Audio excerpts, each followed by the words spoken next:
Well, let's get into a little bit of your background. Jesse Hartman, welcome to People Who Plan. Jesse, you're a data scientist here at Atomic, and you do a lot of behind the scenes work to make our clients happy. And I'm on the other side of that, getting to interact with our clients a lot. So it's a treat to get to spend some time with you. You're a musician. I'm saying coffee expert. Like I'm calling you a Oh, coffee. wow. Yeah. Yeah, I'm I wouldn't calling go you a that coffee. far. Yeah. I'm calling you a coffee expert. Mhm. A really successful podcast about coffee. And then you have this whole engineering, data scientist background. Are those different segments of your life that are siloed off? Yeah, Or is there something that interconnects all of these pieces together? coffee was an accident for me. So I grew up in a city that the coffee I was drinking was Waffle House, and then the gas station down the street was serving Dunkin', which was weird for where I was growing up in Jacksonville, Florida. And then eventually there was a Starbucks, and so I had my first coffee experience, like real barista experience at the Starbucks there. But I always thought coffee is very interesting and it brings people together, and I love the communal aspect of that. And in college in Jacksonville, I was leaning towards supply chain because my dad worked for the railroad, CSX, and so I thought I might eventually go that route, but I wasn't sure. And then I moved to Austin, Texas, stopped my education for a season, but the music scene was really good. And I was working three random jobs, being like, how am I going to go back to school and pay for school? And so I caught the coffee bug in that context. And at the same time, one of my friends was a software engineer at NVIDIA. And so he tried to teach me some C++ plus plus on the side. And I was just like, I don't know what's going on. I can't understand any of this. I was really interested. I wanted to get into data. I wanted to get into UT's program, but nothing was working out. So I played my music. I caught that coffee bug real bad. And so my buddy and I started the coffee podcast back in 2015. And then I carried it through after he left. But I was constantly trying to get back into my original passion for learning, which was data. I didn't actually think supply chain was even on the map. At that point, I didn't care what job I got. So I did a data science boot camp and that whole thing back when boot camps were more respected and COVID happened. Yeah. Tried to ruin everything. Yeah. And I got a really awesome entry level job in a supply chain context doing the exact thing I wanted to do. I got very lucky. I was very blessed in that sense. So I got my foot in the door, and then it was just learning a ton, like drinking from seven different fire hoses all the time. I was on small teams a lot, and so a lot of the learning I did was from business experts. And so that's where I got my chops for supply chain and software engineering. I still try to lean into all those passions. Right now, I'm still working on the music side I just mentioned. But yeah, the podcast, I'm taking a little bit of a break. But yeah, Gotcha. Before we get into you becoming a data scientist, I want to talk about your experience as a manager at a coffee shop and your awareness around operations my and supply chain and how that comes. I mean, I can tell you personally, when I go into coffee shops, my mind immediately goes to operations and how things could be done most efficiently. So, oh, and I just want to get the I black know. coffee and be out. My biggest quirk about coffee shops is that I every day I go to this coffee shop called Imagine in Huron Village in Cambridge. My wife, Caroline, who's wonderful, is very particular about coffee and about milk. So she basically will only drink this like house latte made with their house milk, which is like macadamia and almond blend. Oh, It's a $9.09 latte every morning. And And I'm behind you steaming because I want the black coffee. no, I'm such a regular. I'm like happy to sit there waiting for it, but I'm also like, I'm here every day at 7:31. Can we just like make this fast? Yeah. Yeah. All right, Jesse, let's get back yeah. to it. Your awareness of operations, supply chain at the coffee shop. I think what I think of the most was so the coffee shops that I ran, we sourced this really special milk. It was very expensive and it was really hard because we only had so much space in the shop to keep it. I just remember it being a huge headache and people I was reporting to not understanding the quality. Like, we have to serve this milk. This is what makes it, like, takes it to the next level. And they're like, yeah, but it's so expensive. And it's like, and there's waste. And I just remember that whole experience being like, we can't run out of milk, right? It's, you stock out of milk and you got pretty upset customers. But also, if we overstock, now we're just throwing money out the window. And I remember being in spreadsheets and trying to figure out back in the day before any of this AI stuff, what is the best way to do this, you know? And so, depending a lot on the team just to like know what's going on with the milk and to send me an emergency text if I wasn't in for some reason, like stuff like that. And so, trying to serve those really high quality ingredients when their shelf life was horrendous was pretty tricky. Jesse, you have a very unique perspective as an engineer. I'm very interested in this age of AI relative to how you were working 2 years ago. When ChatGPT was first making its waves and people were like, this is going to change everything, I would have said back then, it's just not reasonable. It was a lot of copy paste in and out of a chat box, and a lot of the time it just was not that helpful. And so my opinion back then was very different. I did think that there was going to be a change in the way that I worked, but I just didn't think it was going to be what it is now. How much code do I hand curate, actually type on my keyboard versus how much of it am I just reviewing with my eyes? It's like 95% or more of just reviewing with my eyes because in our case, Claude Code is it's just so good at writing, I would say like plausible code that is good code and shippable, and we can fix bugs so fast. It's like doing that trade-off of how quickly can we ship with it also being good. And there's a lot of learnings now on the other side. And the place I am the deepest right now as I think about these things is where is the offloading happening? Cognitive offloading is where you're just saying, hey, the AI is going to be taking this off my plate. And I'm still very in the loop, but it's going to take it off my plate and do it while I do this other thing. I'll come back to it, I'll prove it, whatever. So that's the offloading versus the surrender. The cognitive surrender is where I have to be careful because if I want to do 5 things today that normally would have taken me a few weeks, I still have to review everything, right? I still need to be very human in the loop. And so, whereas before, 2 years ago, I'd have been like, no way is this really going to make a difference, a huge difference in how I work.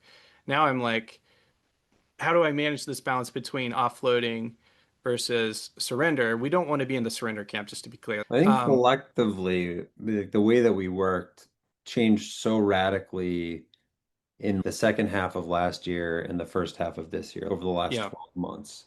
yeah. And I'm curious, what was the experience of that for you?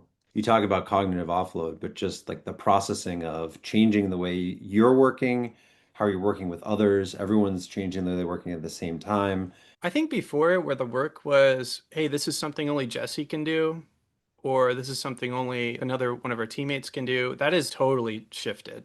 For example, Neil is able to get into the code and make changes and actually verify those changes before he's shipping code. So I think the main shift on our team has been less siloing of what we're capable of touching and working on. Now there's a bug in the UI and I see it and I'm like, I have space in my offloading zone to just tackle that right now. I'm tackling front end UI stuff and it looks great. And and it works. And it feels good. As an engineer, I feel like I'm touching the whole product, not just this part of it. And also it helps me to understand how users are using it and what questions to ask.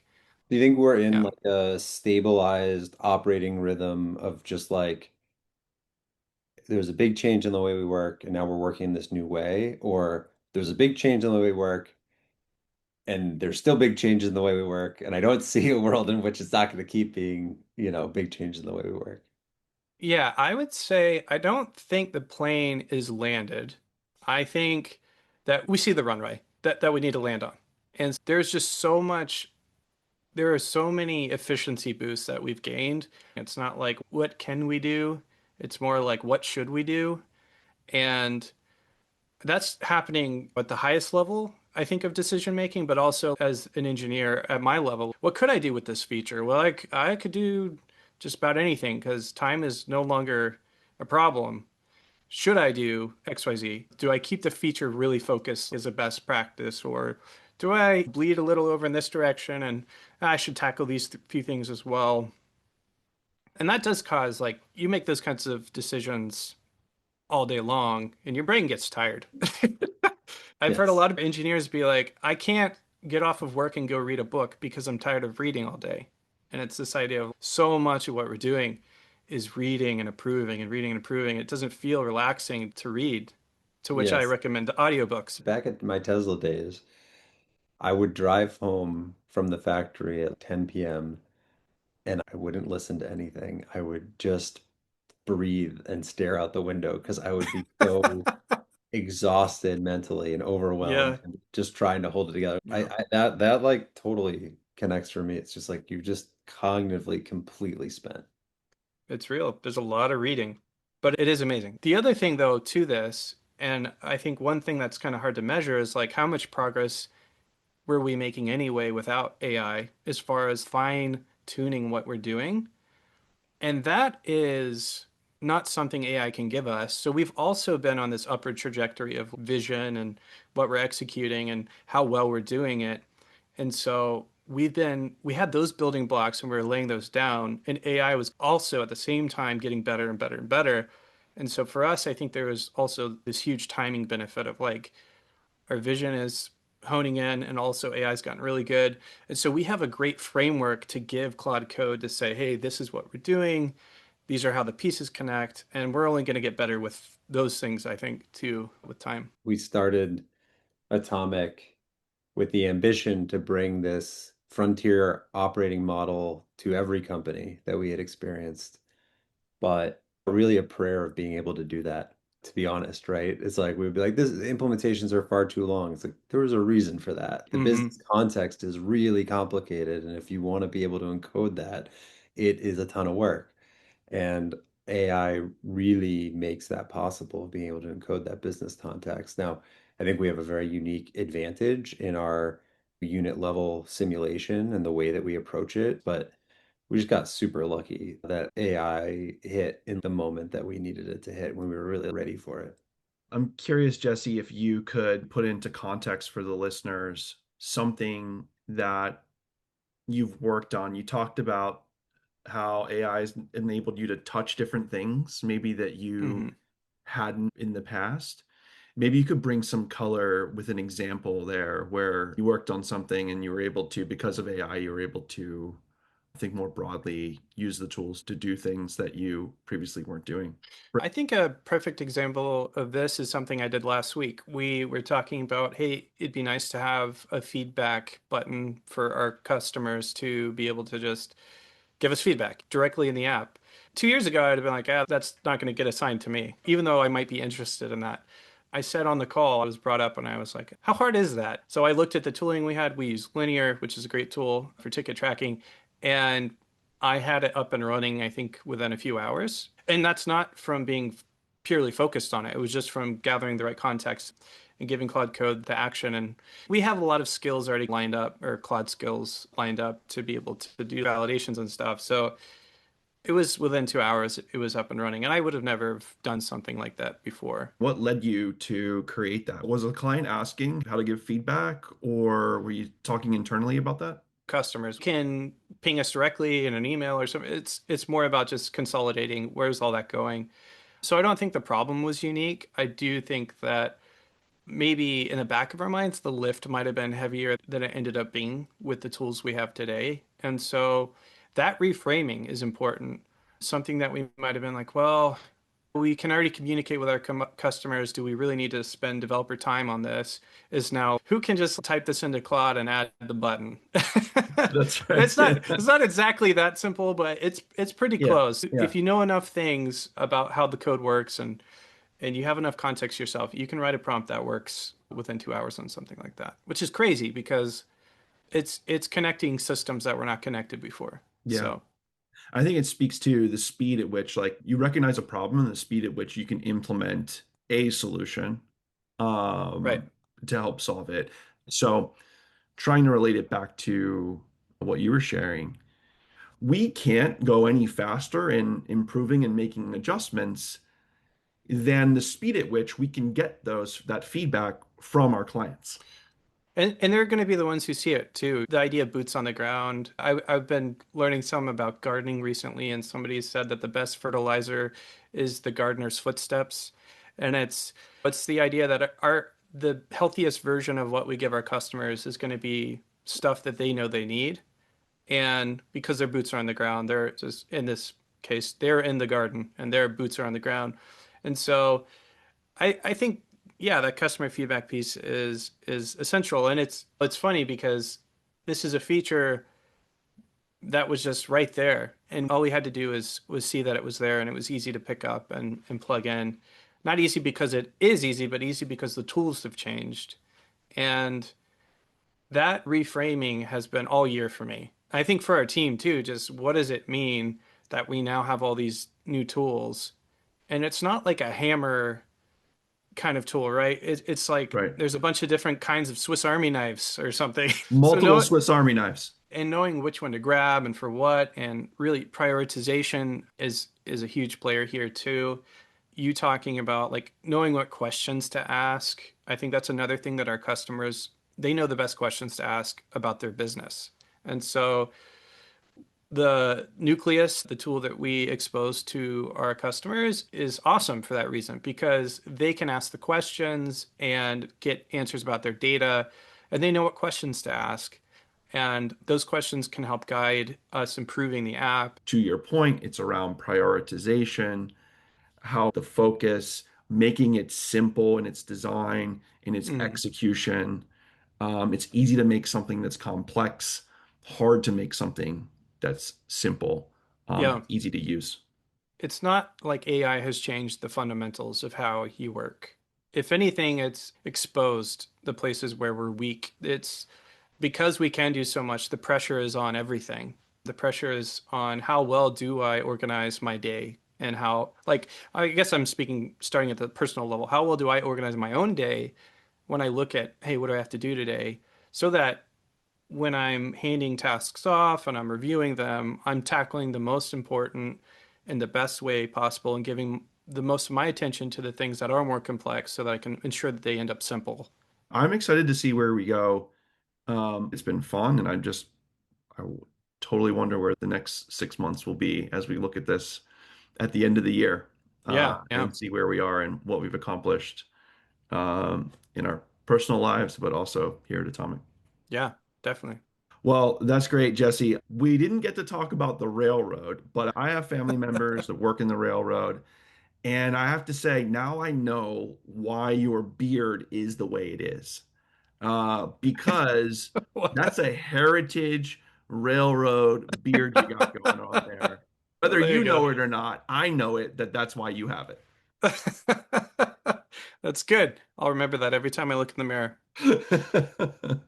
Awesome, man. Well, thank you so much for coming on the pod today. It was great. I want to give you a chance to plug in. Are you recording right now? Some music or? Yeah, connect them to the SoundCloud if they listen on SoundCloud. Yeah, I am working on an EP. And then the podcast, it's still up and running. Actually, the main website, thecoffeepodcast.com, you can ask any coffee question and it should point you to a decently relevant episode. So, yeah, those would be my two plugs. Yeah, we'll put the links in the video for Jesse's website where you can find his music, which I highly recommend. I'm going to be sharing it with my wife later today, Fun. and all things about coffee on the Coffee Podcast. Jesse, thank you so much for coming on today. Thanks, Jeremy. All Talk right, take soon. care. Bye.